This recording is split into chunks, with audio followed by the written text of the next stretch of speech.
Prince William opens up, and Catherine just might be winning Mum of the Year. And surprise, surprise, the boy who cried spare is now crying sabotage.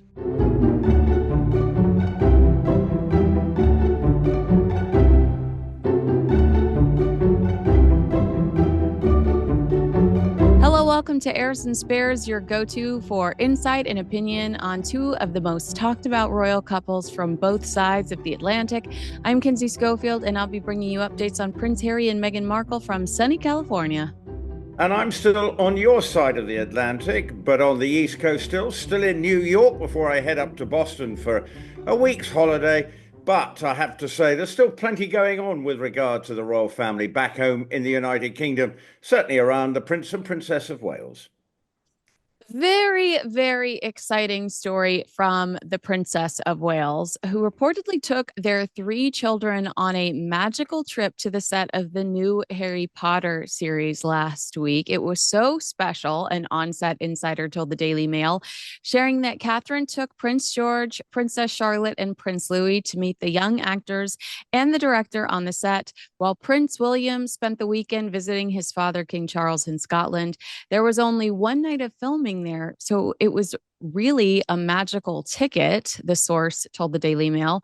Louis got to take a joyride on the Hogwarts Express, the beloved train that travels from King's Cross Station to the School of Witchcraft in the Harry Potter books. I love that visual. That's absolutely hilarious. And they said that he seemed to absolutely love it. It's the dream of most children to step aboard the Hogwarts Express. What I really love about this story and that I'd never heard before, and I'm curious to know if you've heard this, is Queen Camilla previously revealed that her husband, King Charles, would read the Harry Potter books to his grandchildren. He does all the voices because he is a brilliant mimic, she said in 2017. I'm not very good. I try to do the voices, but acting isn't my forte.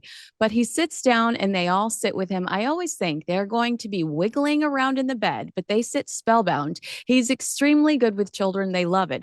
Is that the cutest detail?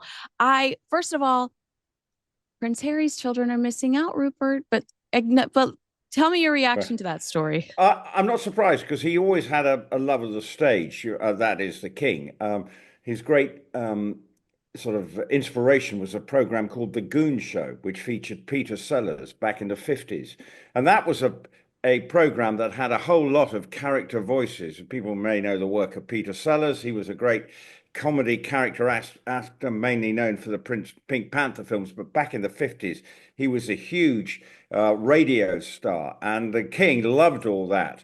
And Spike Milligan and the people behind that. So I can fully understand that he would love to enter the world of Harry Potter and do various voices. I have to say, I'm gonna give you a Harry Potter reference that I have actually been with one of the stars of the Harry Potter films this week, watching the Ryder Cup. Ollie Phelps, who played one of the twins in the Harry Potter movie sequel, is a big golf fan. He was here, and I've known him for a couple of years now. So we were meeting up. He was having the time of his life. So that's my Harry Potter story. It's got nothing to do with Catherine, but it is interesting seeing now he's nearly 40, but you can practically see grown men weak at the knees when they suddenly meet a star from the original Harry Potter films. Because I think Ollie now does a program on YouTube about cooking and something or baking with Harry Potter or something, and people there sort of go, he is still a big star, even though he looks nothing like he did in the films. But Harry Potter still has a huge influence on the young worldwide. And obviously this new TV series, British actors must be loving it because for the films it was like a sort of passport to a big pension fund if you were one of the stars and all the great and the good of the British acting fraternity. And now this TV series has come along, and they can the new next generation can enjoy benefiting off the work of Harry Potter. But I am impressed. Look, the Princess of Wales can ring up anybody, and if she wants to take a family trip there, she can. But I'm great that they've had a bit of fun there, and actually that Harry Potter is still deemed to be relevant amongst the younger generation now, just as it was 20 years ago. It's fun to think back to when Princess Diana used to take her boys to film sets and movie premieres. We know that that's one of the reasons that Prince William is so close to Tom Cruise, because Princess Diana would take Prince William and Prince Harry to hang out with Tom Cruise on the sets of his movies. Um, it's interesting to see something similar, maybe not on such a big scale, but and in private, something similar happening with the Princess of Wales, her making sure her children, get to experience some of the Hollywood fantasy and tips and tricks behind the scenes. Well, yeah, and of course it's easy for them to do. And when you look at what Princess Diana did, and I think she was a bit of a fangirl when it came to actors. Obviously we saw the John Travolta thing was symptomatic, and others. So she did appreciate it. And actually, for children, it can be a wide-eyed moment. And going onto the set of a Harry Potter TV multi-million pound production for the three children must have been fun while Dad's away, just sort of hatching plots, not plots. No, that sounds devious. But you mean discussing future basically with his dad up in Balmoral, just quietly away, shooting the breeze. Because there's a lot for that. That's an important time, I think, and. The royal family, as we've mentioned on this program, are at a bit of a crossroads, and I think for them to just go up to Balmoral and just be away from the madding crowd and just concentrate on how they see the monarchy unfolding without any distractions is a perfect thing for the future king to do with his dad, while mum can just get on being mum. Obviously, the children are back at school, but obviously can engineer a trip to the Harry Potter set. Well, fair play to her. I think for you and I, probably might be a little more difficult, but I'm not going to begrudge them the time that they spent there. Yeah, I mean, I'd rather hang out with the Princess of Wales than the cast of Harry Potter, but yes. So what you were referencing is Prince William reportedly flying north to join the king at the royal family's Highland estate over the weekend. Both King Charles and Prince William were in London 2 weeks ago for the Duchess of Kent's funeral and US President Donald Trump's state visit to the UK. But the king does like to spend a significant amount of time away during the summer, and Prince William is with him now catching up. This is the third year that Charles and William have set aside such an informal break together at Balmoral. The meetings are not listed on official schedules, but are considered opportunities for the monarch and his heir to speak together privately. Let's not go into the Harry stuff too much because we have one more William story that's important, but I can't imagine what's on the agenda at Balmoral. Well, I think there's quite a lot. I mean, there's obviously the Andrew fallout, which is certainly exercising Prince William, and probably, I mean, actually, for the king, not only has he got to deal with cancer, he's got a errant brother and he's got an errant son to deal with. So it's tough all round for the king. So maybe a father-son me time just to reflect and ruminate and cogitate on what's going on and just work out how they want to deal with it. And maybe if they've got different opinions of how they're going to deal with it, air their views in private and just say, right, let's see if we can find a common ground how we're going to deal with the various issues. Now, there's not just family issues. There's probably wider, more constitutional issues to deal with, and maybe the king helping to shape William in how and lessons of how the king may have felt it's gone since he's ascended to the throne, feelings he's had, and sharing everything that has gone on. But obviously, there are major topics to ensure the reputation of the royal family does not get tarnished. And they've been, it's not been a good look in terms of the headlines with regard to Prince Andrew and his wife. It's been damning for them, and in particular the Duchess of York, but it's heaped further pressure on the Duke of York. And obviously, we saw at the funeral, that William was not happy that Prince Andrew was almost trying to be centre stage at what was supposed to be just a chance to remember one of the great stalwarts of the royal family, the Duchess of Kent. Hey guys, I want to share a brand that I love with you. Peak. Peak has taken a modern science-based approach to wellness, creating tea crystals and superfood blends made with exceptionally clean ingredients. Their products are all about making daily health habits easier and more effective, whether that's supporting digestion, glowing skin, steady energy, or just feeling your best. Personally, hydration has always been a struggle for me.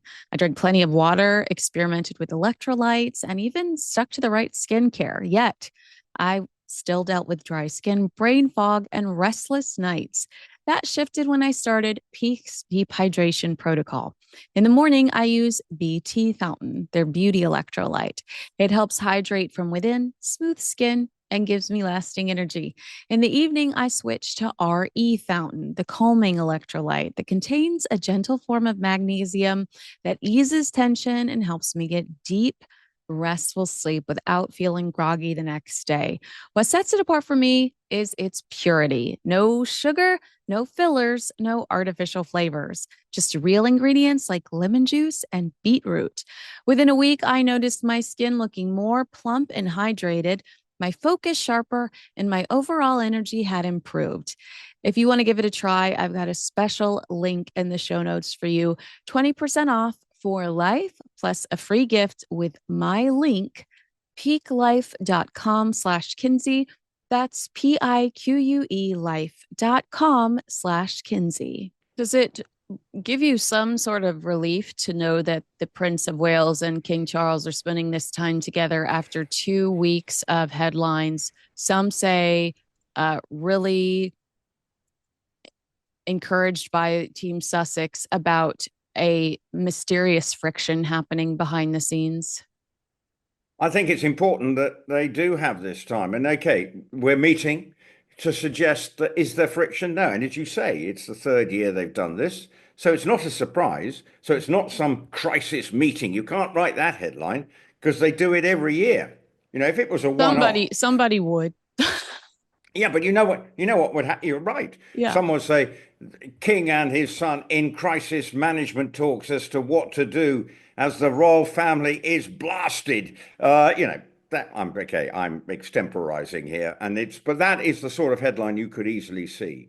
But they've done it, and they do it, and it's probably lovely because let's be honest, Balmoral Castle's not the ugliest place in the world, and to just enjoy the Scottish countryside, go for walks together, probably absolutely perfect. And bearing in mind, the king is still recovering, in recovery, still undergoing treatment. So it's probably a very relaxing time for both of them. But at the heart of it, there's probably quite a lot they can actually discuss without feeling they're rushed to do it. They've got more than 57 minutes. Well, great point. You talk about that Zen and how nice it is for both of them to escape and relax. We are getting clips of Prince William's upcoming episode of Apple Plus is The Reluctant Traveler. So strange for me to say Prince William's on TV. It's usually Prince Harry. But we saw a little bit of that a few weeks ago with Eugene Levy, the comedian. This will be on Apple Plus October 3rd. But in a really sweet clip, Prince William tells Eugene Levy, I'd say 2024 was the hardest year I've ever had. He reflects further, life is sent to us as well, and being able to overcome that is what makes us who we are. Um, I just think that this is a completely different strategy than we ever see from Prince Harry. Like Prince William is acknowledging that he had a tough year, and he's basically saying, I'm grateful for the challenges. I'm grateful to still be here. I accept I accept what's happened, and I'm looking forward to the future. Whereas you watch Prince Harry in that BBC interview, and he is so wrapped up in his own misery. There's no positivity. It's really just a perpetual pity party. Am I just being cynical, or do you get that sense too when you see these two guys side by side? Oh, well, when you look at the William with Eugene Lee, actually it's charming. Obviously, it's a good PR move from the Prince of Wales's camp. Let's be honest, because this is a program that will has a huge number of views anyway. It's a very successful program, I believe, in its own right. And he's a very engaging character, is Eugene Levy. Not we obviously know him from the wonderfully named Schick's Creek, if I pronounced it correctly. But to see that and wander around Windsor Castle in a sort of informal way is terrific. And it does look as if William does enjoy it himself when he's with people like that. But it also does, but to say things it was hard here, it just does put into context because it brings it home from a family point of view that he, like we're saying, the king has got problems with Andrew and Harry. For William, it is without question. If you've got two lots of your nearest and dearest, both battling cancer, that is going to put every bit of your family life under stress and strain, compounded by the goldfish bowl nature of his existence. I can fully understand why he has every reason to say that 2024 was his hardest year. Annus horribilis, call it what you will.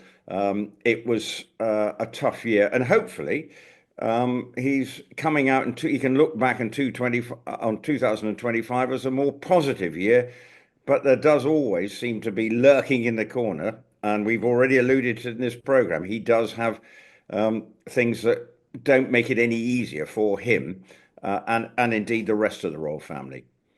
I've had a couple of people leave comments over the last week about how they just are really sick and tired of people like us, not you and I directly, but people like us always giving Prince Harry the benefit of the doubt because he lost his mother at a young age. And to me, it is compelling that Prince William says, and I believe him, that 2024 was the hardest year of his life, knowing that he did lose his mother at a young age as well. Two people lost their mother. And he, just in the use of the word overcoming and challenges that make you better. um I think that that's why a lot of people feel more connected and resonate more with Prince William than they do Prince Harry today. Yeah, well, It's Prince Harry is all. that resilience, I Yeah, guess, is what I was trying to say. he's not trying to blame everybody else. Whereas Harry's just out with, right, it's everybody else's fault. Whereas William putting that into context, saying just the facts are it was a tough old time. And yes, he's gone through tough times, losing his mother at such a tender age. That was no, that would have been stop anyone in their tracks. But he's really tries to always look forward. He's a much more, although he looks very serious and earnest at times, there is a more forward looking approach to his life. Whereas Harry is always in reverse. That's the problem. And you look at William, you think, right, it's not easy. We're not saying he's 100% perfect. You can't say that the people are saying, do say occasionally, well, the nickname Workshire Willie. But I think you can actually put it into context and saying there's a lot going on. But things like going up to Balmoral may not be something that may be seen as work, but you have to look at the royal family and say their life isn't like any our life leads. They are in It's work a from home. it's It's work work from from home. home. Yeah, but you work from home, where you're actually dealing with everything because you can't. When you and I go home, we can switch off. Well, Can you're not we? home, are you? I mean, Well, no, do no, you want no, to see where no, I'm no, no. recording from right now? Well, I am aware that it's not glamorous, although obviously what a spectacular backdrop. Thank you. But it's a screen. But the fact of the matter is, you can at the time click off, and you're not. But if the member of the royal family walks out of their house, they're immediately going, "Ah, look who's here." Mhm. You and I can walk down the street, and no one will stop us, except when I get on a plane once. But the story I told you last week. But apart from that, we have an anonymous life. Being in the royal family is a 24/7 job. And yes, you can go home, but in terms of what William is doing, at least he's got to say, right, we've got to keep looking forward because the forward bit is the important bit with regard to the royal family as to where it is perceived in, say, 5, 10, 15 years' time. Will it still resonate? And William and the King have to make sure that they can take people along with them. And so going away for 3 days, that will probably be part of things, right? How do we create the right sort of vibe around us? Yeah, I agree with you. Let's transition to you know Mm. who. Prince Harry has suggested people are trying to sabotage his reconciliation with King Charles, as he described media reports about the recent meeting as categorically false. This was a report in The Sun on Saturday suggesting the reunion had been more formal than expected, with the Duke reportedly left feeling like he was being treated as an official visitor rather than family. In a statement, Prince Harry's spokesperson said the claims were pure invention fed, one can only assume by sources intent on sabotaging any reconciliation between father and son. In his statement, Prince Harry, what the you know what, also Yeah. corrected part of the Sun's report about the gifts that had been exchanged. The Sun had initially said a framed photograph of the Duke and Duchess of Sussex's family was exchanged. And in Harry's statement, he says, while we would have preferred such details to remain private for the sake of clarity, we can confirm that a framed photograph was handed over. However, the image did not contain the Duke and Duchess of Sussex. It's so funny to me, like that was so important that he clarify that they didn't hand over a picture of Meghan Markle, which, by the way, it was vague enough. I mean, the Duke and Duchess of Sussex's family, likely the children, I'd consider that a family portrait. So we know that part of the Sun, which the Sun refuses to retract the story. We know that at least part of the story is true because Harry admits that in this statement. Also, why did Harry not lash out when Us Weekly reported that there was a tearful reunion, that there were hugs and cries, and that they missed each other? Or Page Six, when Page Six reported that it was an emotional reunion. Like, isn't it interesting that he picks and chooses what he lashes out at? And to me, this weird, very weird reaction did nothing but confirmed the Sun report for me. Uh, I think the royal household of the king are probably a bit bewildered. To say that men in grey suits are briefing against him, that if I just find it, I just don't see the point, particularly as they've been working hard to try and create some common ground, as it were.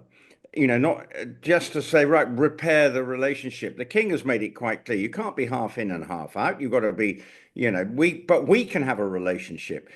And then we find out we've now dissecting every 50 odd minutes now. 1 minute we've got tears and recurrent, whatever. It's sort of the emotional coming together. One person I think has described it was something we got the Treaty of Versailles happening here. It was the biggest moment forever. No, it was just mum and father and son getting together to just have, he's in town. So let's meet up. Yes, in the royal family, because the king's diary is scheduled to a nanosecond. So this is the problem. But to then now, the briefing must have come from somewhere. And I don't think the royal family will gain anything by briefing. They'll just say, right, they met. We don't need to say anything. And you almost feel this is a litmus test as to how do we repair the meeting without it becoming a series of leaks from the one side in particular. And So you, you didn't feel like this was retaliation from someone at the palace who did not like that once Harry left, all of a sudden we started hearing stories about Harry creating his own new working model so that he could come back into the royal fold. And this was something he was working on with his dad. We discussed those stories last week. You didn't feel at all like this story in the Sun might have been placed there by somebody that does work for the royal household that said, you need to sit down. That's not factually true. You know what? Stop lying. We're going to say how it was. It was formal. It was yeah, uncomfortable. You were basically a stranger. I think we can essence that it was not probably the tear-stained reunion, that we are expected to believe. It would have been formal. And I think because obviously we see Harry doing these quasi-royal tours, and yes, he may have done great work with Wellchild and the other organisations he's part of. I'm not dismissing that, but he can't expect to then have the blessing of the royal family. He can't, because they don't. You're either a working member of the royal family, or you're not. You can't decide, oh, I don't fancy doing that, so I'll go off and make money somewhere else. No, you can't. But royal family is service. Service first, and you have to be, you're either in or you're out. And actually, the best ones are totally committed, get on with it. But Harry is a waver, he's flaky. Mm, And if he doesn't like something, he's spoiled. He's a spoilt brat. And a spoilt entitled brat, just unfortunately, a bit like his uncle, and wants it exactly. both ways. He wants it, and it's not right. And at this meeting, I am absolutely convinced was expected to be one that, right, we get together, we don't say a word, because that's the way to rebuild trust. Now the king is having to deal with endless sort of queries and questions. What actually happened here? Now the Sussex team are having to deny things, but they obviously put it out there. Why would the royal household? They're having now to sort of, in a way, say things just to say, let's just have a bit of common sense here and calmness. This was a meeting between father and son who haven't seen each other for some time. Behind the scenes, we've had people just sort of saying, what are we going to try and do here? Because they're basically from a family point of view, not from a royal family point of view. The two things are very different. But unfortunately, Harry still thinks now, and he's suddenly regretting, oh, I wish I hadn't left, possibly. Although he says he's wonderfully happy with his life in California, my take is he is better when he's doing what he was trained to do, which is to glad hand, create people around him.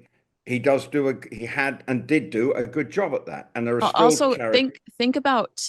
I always love quoting the guy from Spotify. I can't believe I'm forgetting Yeah, his name right now, but who called them, you know what, grifters. yeah, Um, his I don't think he liked the creative process of trying to come up with content, trying to generate content.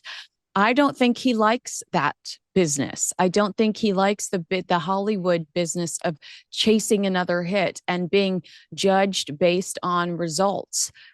The glad handing you're talking about is second nature to him. yeah. He walks into a room and everyone that has requested that he be there. Not everyone in general, because I know a lot of my audience aren't impressed with him, but the people that want him there melt. And he plays silly balloon games with kids, and that just is. It's not the real world.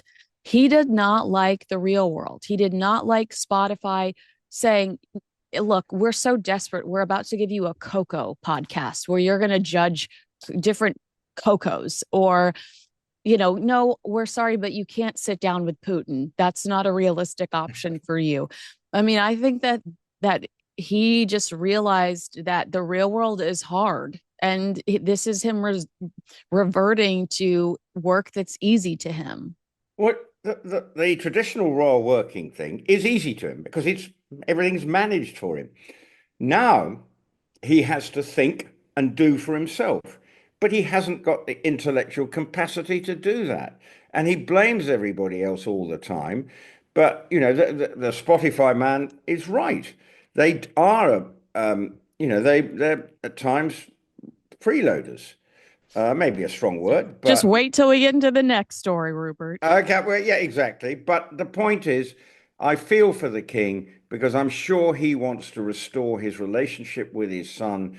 But again, that trust, it's stepped back again because Harry has found ways to get the stories out. The only thing is, if he did give a family picture of his children, I hope he gave them a picture with their faces. Yeah, the backs of their heads. Can you imagine? Or which would be a slightly different because we just seem to be having endless drip-fed pictures of two children with their heads. I'm saying privacy's all fine and dandy, but I'm getting a little bit bored with these endless pictures of two children standing next to each other, looking away, as if they've been told, right, I stand think there. it's the ultimate tease because she wants somebody to cut her a big fat check for the exposed faces. I think that that's what this is. Uh, I wouldn't. I think there's probably a chance Yeah. I mean, I that know that some might be. people say, oh, that's Prince Harry's rule. I'm sure that Prince Harry would rather his Hmm. kids not be out there. But I also think that the ultimate objective is for People magazine or Netflix or somebody to say, we'll cut you a check so that for a Yeah. big, nasty, fat check so that so that our audience will buy up this magazine so they can see these kids' faces. Before we move on to the next story, the BBC, listen to this line from this article about Prince Harry and the sabotage. The spokesperson did not elaborate on who the sources may be, talking about whoever sabotaging Prince Harry specifically. Does it does it cheapen his credibility at all that he constantly throws accusations out there without being specific, whether it's regarding racism or whether it's regarding somebody that's trying to tear down his relationship with his father? As an adult with common sense, do you question him solely based on the fact that every accusation he throws out there lacks any sort of specifics? Well, that's his problem. He throws out these, what he thinks are truth bombs, and they turn out to be anything but. He just sort of throws out things to make him feel like the victim. That's the problem with him.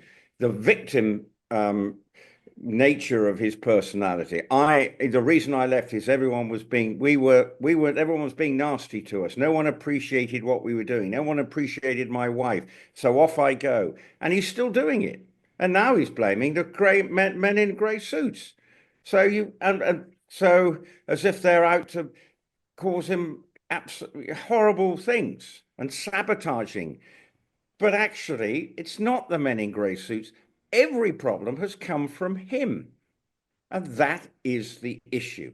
From the moment he decided to leave, yes, he might have felt aggrieved at certain things, but I'm sure if he was talked to people and said, look, this is what I'm feeling and, what's going on, then maybe something could have been resolved. Instead, he's out and he's just continuously saying things bad about the royal family. Yet he wants to be in it. Mm-hmm.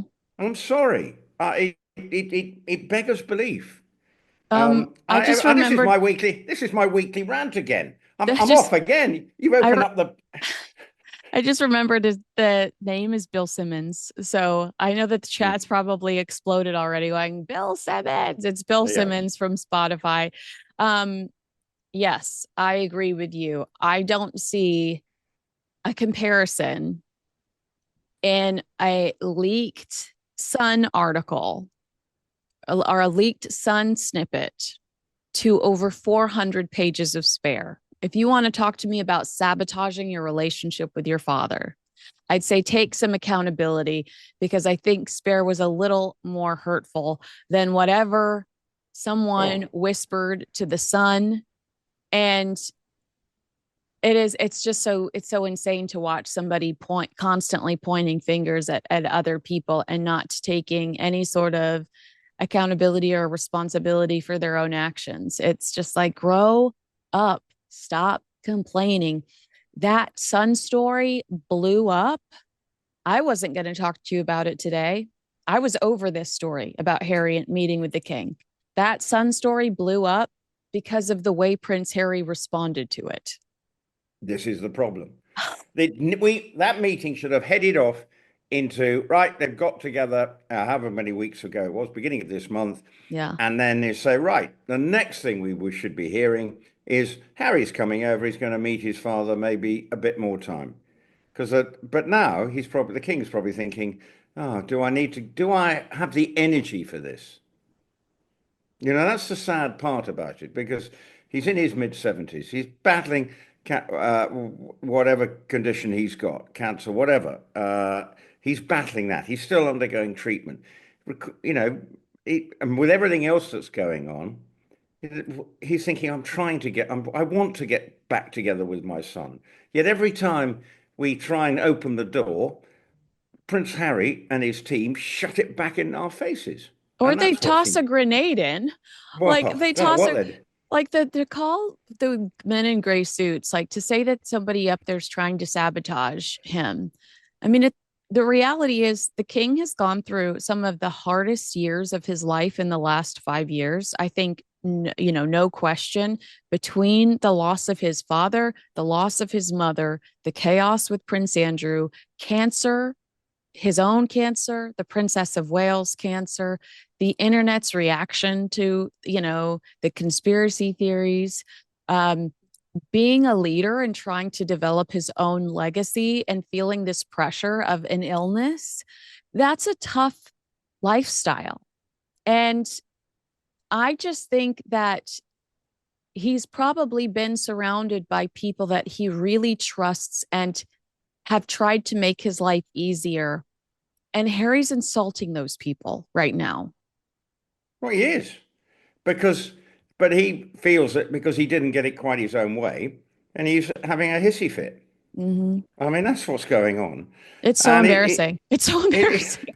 I mean, I mean, he's a child at times, his behavior. Yet he's a man in his 40s now who should know better. But because he's at a crossroads in his life, he doesn't know what he's really doing. And the royal family are not enabling him to do what he was, in a way was, he's made a decision and he thought the grass was going to be so much greener on the other side. And unfortunately for him, it's not what he wants. Now, whether Meghan's getting what she wants, I don't know. But she certainly is able to control her own destiny. Whether she's doing it well, I'm not so sure. Can I Well, actually, ask I'm. you if you can I ask you if you think that Meghan had anything to do with that statement? Because the idea that they really wanted us to know that that photograph that was handed over didn't have Meghan in it, I thought was important. I thought it was a horrible move, PR wise. I thought that the fact that what they really wanted us to know was that Meghan wasn't in the photo was bizarre. Could Meghan have been the one that said, we need to push back on this report? Uh, he he always talks to his wife, didn't he? Because he asked her if I should go to Ukraine. So I Yeah. don't think much. I don't think he does much without her knowing. So I think we probably say that there may be the hands of Meghan over it a bit. But it's the whole thing feels like, from a British perspective, it's backfired on Yeah, them, I and agree. that's because people are going, "Oh, here we go again." It's Hmm. boring. He's Hmm. playing the victim. He's blaming other people, Grow not up. himself. Grow Hmm. up, and Yeah. that is the problem. Well, they don't care what people in the UK think about them, allegedly, because morons in the United States are still giving them participation trophies. Prince Harry and Meghan will be honored with Project Healthy Minds Humanitarian of the Year award at the organization's World Mental Health Day Gala on Thursday, October 9th in New York City. The co founders of the Archwell Foundation will also participate the following day in Project Healthy Minds World Mental Health Day Festival on October 10th. I made a mistake the last time I reported on this and said I didn't think they'd worked together before, so I didn't understand why they were receiving this award. However, 2 years ago, apparently Harry and Meghan did appear at this conference to launch this parenting program. That still doesn't justify to me that they launched something 2 years ago and they're receiving this Humanitarian of the Year award. Um, I think that this charity loses all credibility. If we really want to look at measure Harry and Meghan's impact on mental health, I'd ask you to talk to the ghost of Queen Elizabeth, the ghost of Prince Philip. They terrorized them in the last few years of their life. They didn't care about their mental health. What about the King Charles, Thomas Markle? People keep saying I'm not mentioning Thomas Markle enough. What about Thomas Markle Sr., King Charles, the Prince of Wales, the Princess of Wales? When they accused a mystery member of the British royal family of being racist, everyone had a target on their backs. Um, and then they have one of the most toxic fan bases on the internet that continue to harass the British royal family, and they never step in and say, pull back. And there is an example of that. The Summer I Turned Pretty. Your wife and I love this show. On social media, their Amazon Prime's social media team put a post up that said, hey, these are all characters. Don't bully these real world people. So we have seen brands, companies step up and say, change your behavior. It's unacceptable. If Harry and Meghan want to be this force for digital behavior, they should start at home. Am I being too? No, no. Well, I think everyone needs to. We've seen. Look, I've been at the Ryder Cup and I've seen some really unedifying stuff going on, but even in person. But it's almost like it's been fueled. The social media template now is a weird, uncharted sort of controlled element at times. And you think, yeah, we've got to be sensible here because keyboard warriors, got to stop this. But at the same time, if they're getting a humanitarian award, well, look at the charities that Harry's involved with. African Parks has got issues. The other charities have not performed well Bye because of bye, some Senebale. yeah, yeah, exactly. And the allegations that what was going on amongst the committee members and all the Bullying. people. Yeah, but and Bullying. so to get an award, um, it, it doesn't feel if ever going to give it to somebody, make sure it's somebody who you feel has gone above and beyond. I don't feel. Yes, mental health issues are important to Harry and to William, and we know that they have done a lot of work in that area. But to flog all the way to New York and pick up an award to be photographed and then do stuff because the Archwell Foundation has done amazing work. Well, I don't know whether they have they in your country. I don't No, know. I don't Um, think they have. It's my so personal opinion that I couldn't. And you know what their stupid tagline is? Show up, do good. That is just so generic Meghan Markle jargon. It's like all this. right. You could find it on a bathroom at a TK Maxx for yours on your side of the pond. On a little plaque that you'd hang in your bathroom. Show up, do good. These people are never specific about anything because they don't want to be held accountable. Because the reality is, they don't do enough to justify all of these. It's all just a PR trick. It's all just Harry and Meghan having a nice photo taken. And to that, I would just remind everyone of the last time Meghan Markle rolled up to collect a trophy, claiming that she was in a near catastrophic car chase, Oh, 2 hours long. The mayor of New York stepping up saying, hold your horses. That's not factually accurate. Harry threatening NYPD with bringing in California Governor oh, Gavin oh. Newsom if they didn't side with him. I mean, what a hot mess express. Also, Meghan Markle could accept another participation trophy. The resources, her pulling up in a 4-car motorcade to go to Broadway the last time when she was in New York, the resources are not worth the pretty pictures that this charity will get. I tell you what, having spent 4 hours a day in a coach, getting from JFK Airport, where I'm staying in a hotel, to get to Bethpage. Nothing moves quickly here. 24, it's an hour, the city that never sleeps. Well, the roads are never empty. So no one's going to be steaming through the streets of New York. I mean, that was fantasy in itself. Having experienced it now properly first time, we know I don't when there is never a traffic jam in New York. So the whole thing is further testament to their fantasy land that they live in.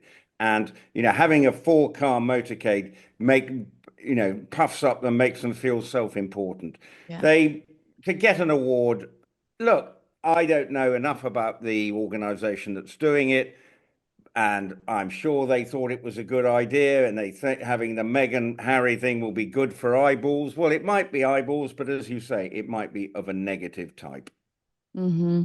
Yeah, it doesn't feel like these two were properly vetted, but it's all about relationships and it's all about you scratch my back, I'll scratch your back. And we're talking about this entity for the first time because Harry and Meghan are going to receive a piece of plastic from them. But it does annoy me that certain people play into their games. It reeks of their initial strategy right when they left the British royal family, where they were just collecting aviation trophies, where they were just collecting things left and right. And it's like, you're not going to buy, you can't buy favor. You can convince all these weird places to hand over these medals, this scrap metal, but that doesn't mean people aren't going to see right through you. Well, this is the problem. I mean, there'll be a few photographs.